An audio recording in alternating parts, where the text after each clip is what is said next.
At SBRForum Videos, I'm Peter Loshak, and we are talking right now with returning guest, old-time handicapper Joe Duffy from OffshoreInsiders.com. Joe Duffy, thanks for being back with us this week. Thank you, Peter, or as I like to call it, euphemistically, experienced handicapper Joe Duffy. I say with a little bit of a more positive twist, a survivor, a proven survivor.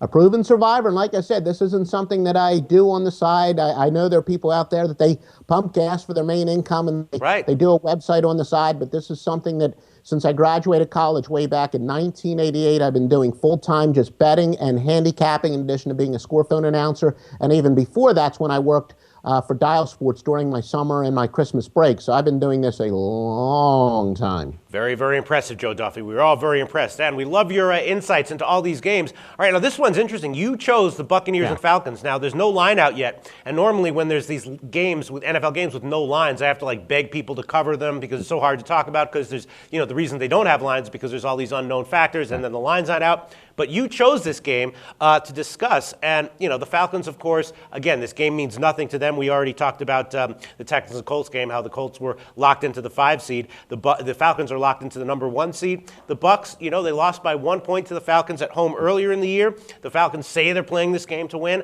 I don't know if I believe it. No line out yet. Why'd you pick this game, Joe?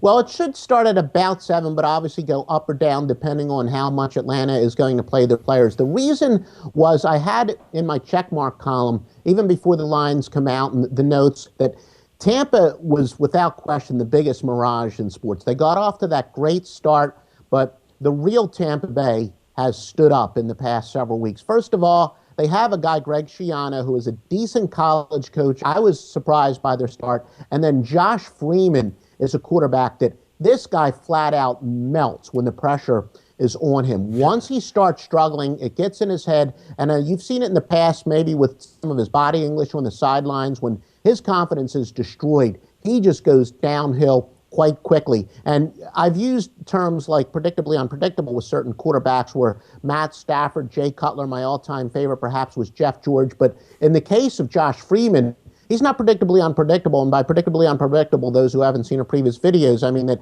guys that when they have a couple good games, they're going to follow with a terrible game. And then when they have a couple bad games, especially if they're an underdog, they actually play their best against the best. But in the case of Freeman, no, he is extremely streaky. He's been playing lousy football. He's thrown 8 interceptions, just 1 touchdown over his last several games. Also, especially if the Falcons do play their starters, really leaning, if anything, towards going to the Falcons and the over early. I don't think the Falcons will play their starters the entire game. But remember, there is something psychologically, again, to be said about going undefeated at home. The Falcons are going to have the home field advantage throughout the playoffs. So psychologically, there is something to be said about going undefeated in the regular season, since they will be hosting any game until they go to the Super Bowl, if they do go to the Super Bowl. But Atlanta has a lot more wide receivers of quality than Tampa Bay does defensive backs. Tampa Bay has been very vulnerable to the pass.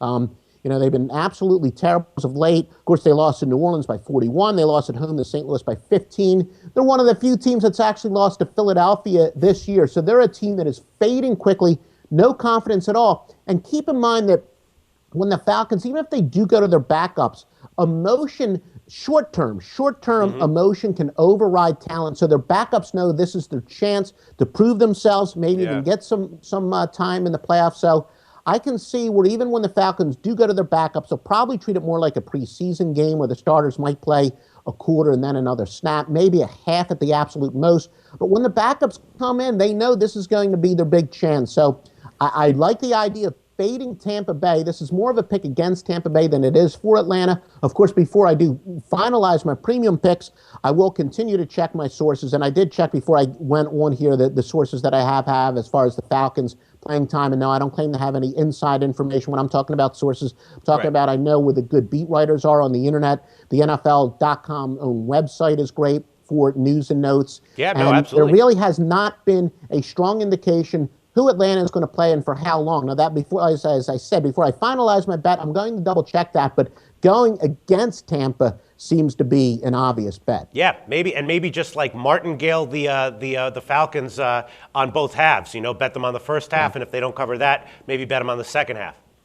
Yeah, the Martingale betting, I'm not a huge fan of that. But speaking of Martin, that's another thing. Doug Martin has slowed down a little bit for Tampa Bay. Be careful about Martingale. I mean, that's fun if you're playing, poker or blackjack, with your friends. But no, I would say more so in the first half, especially. But yeah, Doug Martin has also slowed down for Tampa Bay. So I would go against Tampa Bay probably in just about any situation this week. And even if Atlanta does wind up going to their backups in the second half, yeah, maybe Tampa Bay, or going with Atlanta in the second half, if it's already obvious they've gone to their backups, you might be able to get a very beneficial line on the halftime line. That's what I mean. Or take Atlanta in the first half, maybe better in both halves. Great preview.